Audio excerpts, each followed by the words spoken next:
everybody, welcome to another Horror Review Sunday. This week we will be discussing a vampire flick. I've never reviewed many vampire flicks on this channel. Fright Night, and that's it. I think that's the only one. So let's talk about 30 Days of Night, one of the scariest vampire movies ever made. Now these vampires, that's what it says on the cover. That's not me. That's not my quote. One of the most terrifying vampire movies ever made. These vampires are very different from the ones I'm used to, like in Fright Night and all the other ones where they turn into bats and they can fly. Not in this movie. They don't fly. They don't turn into bats. And they don't seem to need an invitation to get in your house. There's a scene where they clearly just like jump right through the window and they tackle this chick. Very intense, very mean vampires. I mean, they don't just bite your neck like they do in the other ones where they have like the two teeth that they sink into your neck. No, these people devour your fucking neck. They have razor sharp teeth, every single one of them. A whole mouth of just razor blades to devour your neck. So these are different vampires than I'm used to.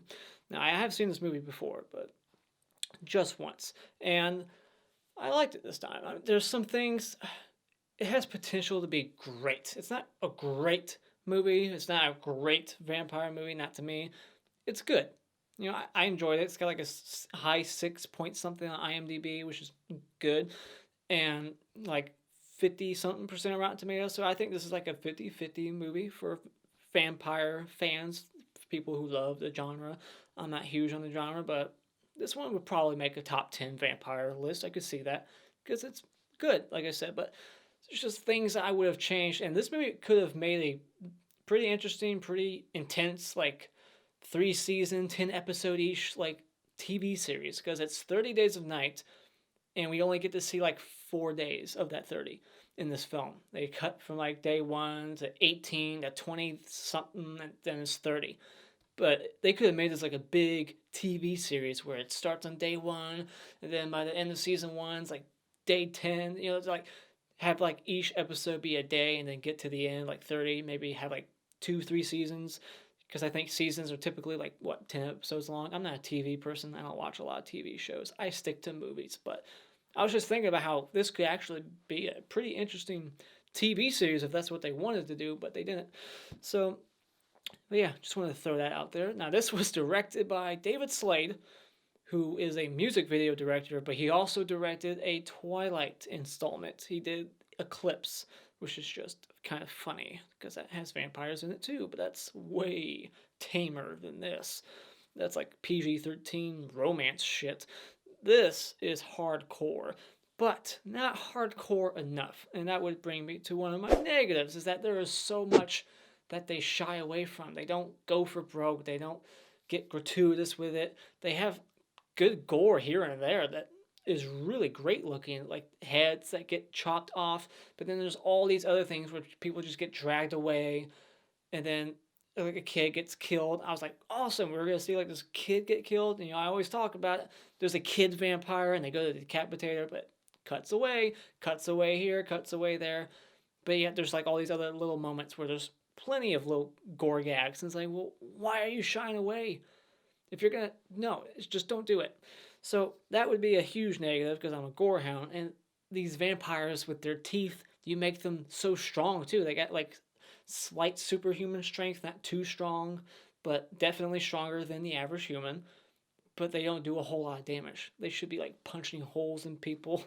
I mean, one of the vampires punches a hole right through another vampire. So I just feel like there should have been way more carnage than we got. You do have to stretch disbelief here and there. I just don't see how these people survived as long as they did. Like, a lot of people survived this movie. I mean, it's only a town of like, 150 people, and maybe like close to a dozen live, maybe 10 less. I don't know. I didn't count. I feel like no one should have lived because they can smell your blood. How did they not find them in their house?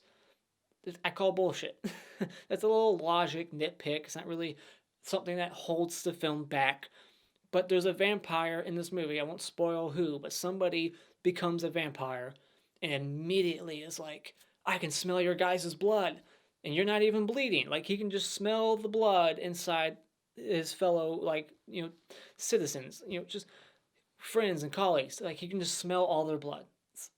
Really? So why can't they smell your guys' blood when you guys were hiding in a house in this town is so small, they never really give you a good like scope of the town where you can see how small or big it is. But from what I could see from the couple of little shots we do get, it's a very small town. Like I said, population like 150. There's probably like 2 dozen buildings, and there's like 2 dozen vampires. Each one of them could go take a house each and smell the blood and find them easy peasy. But they never find them. Like I said, they don't need to be invited in. That one vampire just barged right in and tackled the bitch. So that's out the window. And all these other things aren't ever mentioned, like garlic or crucifixes or holy water, which is a positive. I'm glad. I'm glad they didn't go that cliche route where they have to go to the church and they have to get holy water. None of that shit. The only thing they use in this movie is decapitation or UV lights, the sun and shit. So that's really the only weakness for these vampires. So I like that. Another thing I did not care for is that a lot of this movie is just them hiding, and there's not a whole lot of tension in their hiding. There's not. They could have done a lot with the characters, maybe have some paranoia or mistrust with each other, or just some conflicts there with these characters, but they're all just cowering and hiding throughout half the film, and then they go and they hide over here for a little bit, and they go back and they hide over here. There's not a whole lot of tension in between all that. There's not a whole lot on-screen carnage, so it's just there's a lot of potential here to be a better vampire flick. And too many of these vampires live. By the end of it, you got like all these vampires that just get to walk off into the sunset. I mean, not really, because they would die, but they get to walk away. Who knows where they went, where they even came from. We don't really get an explanation. They kind of just take a ship towards this place. But yeah, I just feel like at the end, there should have been like this big like fight between this good vampire that we get towards the end versus all the other vampires, but the good vampire kills one, like the leader, and the other ones just fuck off, and it's over. It's like that last fight to me was just very anticlimactic. It peters out very quick. And I was like, meh, that sucked. But there was good atmosphere and visuals like with it. Like there's like a fire all around them. The whole town's burning. Cool stuff. So I like that, but that fight should have been done way better. But as for the positives, I like I said, that these are different vampires. They have their own language. They got black eyes and all these razor teeth. They're very mean when they kill you. They're not just going to bite your neck and suck the blood out. They eat you, basically. They're almost like zombies. It's just different from other vampire movies. So I like that. It's a little bit of a breath of fresh air when it comes to vampire movies. It's a little bit different. It stands out to me. There's some good gore here and there that, like I said, people getting their heads chopped off, and like one guy's head's just like barely hanging, just loosely connected, just barely the air, and just one more swipe and it flies off. Lots of blood. There's a mulcher thing, kind of like in Texas Chainsaw 3D. You got that thing like mulching shit up. Guy falls in. Great gore here and there. But like I said, there's way more cutaways than there is like shit on screen. I really like the score in the film. It really adds to the tension and builds mood and atmosphere, really fits the scenes. It amplifies stuff, and I really like Josh Hartnett in this movie. This stars Josh Hartnett and Melissa George from Triangle that I saw recently. But yeah, Josh Hartnett's the best character. He is just very quick on his toes. He really just takes charge right away. He knows what to do. They're not making any dumb decisions. There's no dumb decisions that I saw in this movie. Everything they did made sense. They use like a blizzard to cover them so that they won't hear them walk into the convenience store. They have a system set up. Like this guy knows what to do right away. So I like Josh Hartnett's character and the writing of him and his relationship with Melissa George's character, Stella. This movie is not jokey at all. There's no comedy. Hardly any levity to the film at all. It's just, it hits the ground running and it doesn't stop. It's just like, by the 10-minute mark, they're already breaking into town. But the biggest positive is the concept. The fact that there's this town in northern Alaska that for 30 days doesn't have a sunrise is brilliant. Like, this should have happened a lot sooner. I'm not sure if there was an original. Maybe this is a remake. I don't know. I doubt it. But what a great concept to put these people in this fucked situation, cold, isolated setting where the environments outside will kill them if they try to just run off. They're miles away from the next town. Their airport's closed. They got nothing. They're just stranded out there for a month. So awesome concept. Really creates tension, and because there's just no escape for them. So I like movies like that where you know that they're screwed. There is no escape. And putting these vampires in this setting, I just thought was brilliant. So, final thoughts. If you haven't seen this movie, I recommend checking it out because it's very tense and it's got some good gore here and there. It could have more on-screen stuff happening, some on-screen carnage candy, but I think the vampires are very scary looking. They're unique. I haven't seen vampires like this, although I haven't seen a whole lot of vampire movies because I'm not a vampire fanatic or anything. But this is some of the scariest vampire shit that I've ever seen. So when it comes to 30 Days a Night, if you are a vampire fan, this is one that I highly recommend that you go out and buy. Alright, time for my spoiler discussion. This will be quick. I didn't write down a whole lot, but we get the typical dogs can smell evil cliche. The dogs they start barking right away because they can just smell evil. In ghost movies, dogs can smell ghosts. In demon movies, the dogs can sense that the demon's around. They start barking.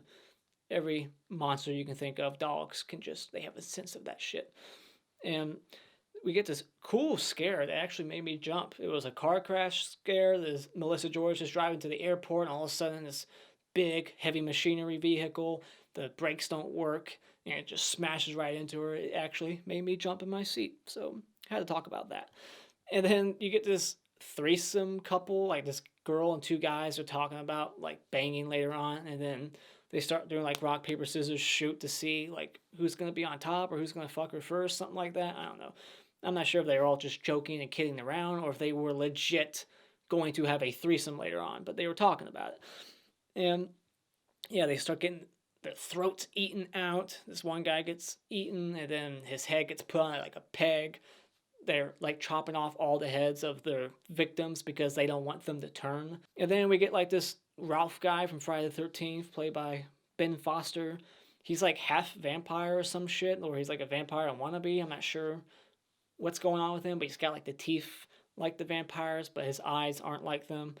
But he just goes into town. I think he's the one that kills all these dogs. This movie opens up with all these dogs just getting slaughtered off camera. But the aftermath we get to see. But yeah, he's just basically that guy. He's like the Doug Bradley in Wrong Turn 5, where he's in a prison cell just being like, you're all gonna die. They're coming.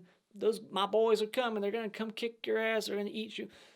It's just like, yeah, whatever, buddy. But his character is weird. Like, I feel like they could have handled his character better. You know, I don't like Ben Foster's portrayal of this character, the way he talks. It's just kind of meh. But his character's just wasted, and I don't feel like there was anything necessary that he did or brought to the film. They didn't need his warning. His warning did nothing. They didn't believe a fucking word he was saying. And he didn't need to kill the dogs. The vampires could have killed the dogs themselves. And at some point, the vampires say, like, thank you for your help. And then they kill him. They just snap his neck. Like, what did he do for them? I just feel like his character could have been erased from the film, and I don't think anything would have changed. Unless I missed something. But what did he do? He's just the Ralph. Like, you're all doomed. They're coming. And I brought them. So, whatever. And then we get this cool aerial shot where we see, like, all the massacre in downtown. It just pans up the street, and everybody's just running around getting tackled. There's, like, blood piles in the snow, which is always a cool visual in a horror movie when it's got, like, a snowy atmosphere to it. The blood and the snow always creates bloody, awesome visuals. I like that they're aware of vampires. Like, they say the word vampire in this movie, so vampires are in the pop culture. Everyone knows about them. Like, vampires, you know? Vampires don't exist, Jake. So then it cuts to day 7, and they've been slowly going downstairs to use the restroom, but they can't flush, they said. So I guess their toilet is basically a porta potty. It's just going to keep piling up all 30 days. That is disgusting. And they can't brush their teeth no more. They can't shave. They can't shower. By the end of that month, they're all going to stink and have bad teeth. So that, again, is more evidence to my point about they don't need to get invited in. So, yeah, like, they can't make noise because they'll come in there and find them. So the whole invitation thing is out the window, which I like. Makes them scarier. But how are they still alive by the end of this movie? There's not that many places, and there's so many of these vampires. There's no way they never walked in and heard someone snoring or grinding their teeth. Bullshit. I'm just sorry. Sorry, I have to call bullshit. But like I said, it doesn't hurt the film. I like this line where the one chick is saying like, "Please God help me," and then the main leader vampire says God, and then looks up at the sky like, I don't see no God. There is no God. It's just an evil line. I was like, oh shit. And then the swing set kill.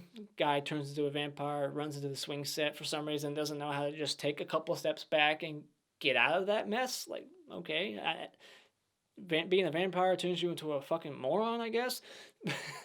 Gets his head chopped off. And then after a week, this old guy loses it. He's like, I don't want to be up here no more. So he just walks out into the street like an idiot. And then the son goes after him, and they all start getting killed because they're morons. They can't take it no more. They'd rather die than hide in the attic. And they use the blizzard as cover to go to the convenience store to pick up necessary supplies. And then we see this little, like, 6-year-old vampire kid who I'm guessing was not a part of the group. I mean, because, yeah, I don't think she was a part of the main group that first started, the original vampires. And they said themselves, like, we're not going to convert anybody else into vampires, but yet here we go with the 6-year-old vampire. And nobody recognized her, and it's a small community. They would all know each other, and they were all like, who is that little girl? I don't recognize her. So, I don't know. I guess maybe she did come in with the original group, but that just doesn't seem likely.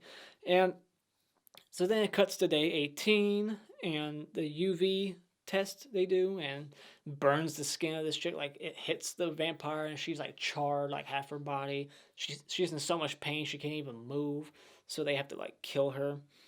And then we get like this bulldozer mow down scene. This guy's in like this big ass bulldozer thing, except I'm not sure what it's called, but it's got like basically a giant chainsaw thing in front of it, except not a chainsaw. I don't know what to call it, but he's mowing them down and chopping them in half. So there's like gore with the vampires, but hardly any gore and on-screen carnage with the citizens, which is just odd. I would have liked to have seen more carnage, but I think I've said that enough. That's what really holds this film slightly down for me. And then, yeah, so after that scene, the guy, he goes to blow himself up. He's like, you ain't taking me. I'd rather blow myself up than have you eat me. So he has a whole box of flares underneath his feet, pops a flare, and then it drops in the box, and it explodes from underneath his feet like a huge ball of fire. It just blows up the whole store, and he just flies back. The explosion just sends him back, not burned at all. Like, not a single burn on his body, all his clothes still on. Bullshit. Just for him to, lose that battle. Like, oh man. Just to be humiliated. Like, oh, I tried to kill myself, but I failed. And then gets his head crushed. So then it's like, what, day 27 it cuts to. So yeah, just day 7, day 27 or 28 or some shit. And then the deputy, this movie gets dark. This deputy, like, shot and killed his own wife and child just to prevent them from getting killed by the vampires. Like, he basically did like the Mist thing, where at the end they're just like, instead of getting killed by the monsters, let's just shoot ourselves. Very dark. The vampire gets mulched up in this machine, and the other guy accidentally gets his arm in there, and his arm's like just missing from like the halfway mark, blood just spraying out. Good gore. Unfortunately, not enough of it, but that was a great gory moment. And then, because they're in Alaska, they got this big old oil pipeline that the vampires use to destroy the whole town. They're going to destroy all the evidence that they were there. Very smart for them. And so it creates this cool visual. The whole town's on fire. Josh Hartnett infects himself with the vampire virus. Goes down there because he thinks that if he's a vampire, he'll be strong like them, and he can defeat them with their strength. And just starts kicking his ass and punches the hole right through the lead vampire's face, which I felt was kind of unnecessary. I feel like, Melissa George's character and the little girl, they could have probably made it without Josh Hartnett having to make that sacrifice, but maybe not. I don't know. It just never seemed like the fire got to their position that quick. They could have made it out. But I could be wrong. I mean, he wouldn't have been able to kill the lead vampire without being a vampire himself, so I guess that kind of destroys that argument. because there's no way he would have punched a hole in his face like that. And then, yeah, he says, like, I can smell your blood, which is why I was like, there's no way they lived then. If they can smell blood that strong, how did they survive hiding in an attic for 30 days with that much, sensitivity to their smell that they can smell blood like that? It's like, there's no way they would have lived. They would have been found immediately. Going along with the fact that they don't need to be invited in. They could have just walked in, smelled them, and then found them and killed them. But yeah, then it ends with them at the sunrise, and this is foreshadowed at the very beginning. He's talking about his first date with Stella, how they were watching the sunset, so they recreate that first date at the end of this movie. They're watching the sun rise, I should say. Did I say sunset? They're watching the sunrise. I always say the opposite every fucking time. They're watching the sun rise, and then he starts like chipping away. He starts getting charred, and it's hurting him. He's screaming out in anguish. It's a very sad, emotional scene, but I like that. I like that this movie has a sad ending. But at least Melissa George gets to live, and that's the end of the movie. Now, the best character in this movie for me, Hockey Mask for War, will be Eben. I think that's his name, played by Josh Hartnett. Very smart character, makes the ultimate sacrifice like a good hero should in every movie. And the hottest chick in this movie is Stella, played by Melissa George. She's a cutie. And the best shot in this movie is that aerial shot of all the carnage in the street, all the vampires attacking and tackling people to the ground. And the Clapper Award for best moment in this movie is the mulcher fight scene when they're at that facility and that one vampire gets thrown into the mulcher and that guy loses his arm and then gets his head chopped off slowly. Lots of good gore in that scene. And the Mr. Twig Award for lamest kill will be Ben Foster, who gets his neck snapped off camera. And his character, to me, is just completely pointless. And the Mr. Hat Award for best kill will go to the deputy, who loses his arm in that mulcher and then gets his head chopped off. And those are my thoughts on 30 Days a Night. What did you think about this movie? Is it one of your favorite vampire movies? Recommend some good vampire movies to me. There's a lot that I haven't seen. So, yeah, let me know in the comments below. Thank you so much for joining me tonight. If you like what you've seen here, you can hit this like button, share it with all your friends, and become a subscriber today just by clicking the My Cartoon face in about 5 seconds. And until next time, auf Wiedersehen.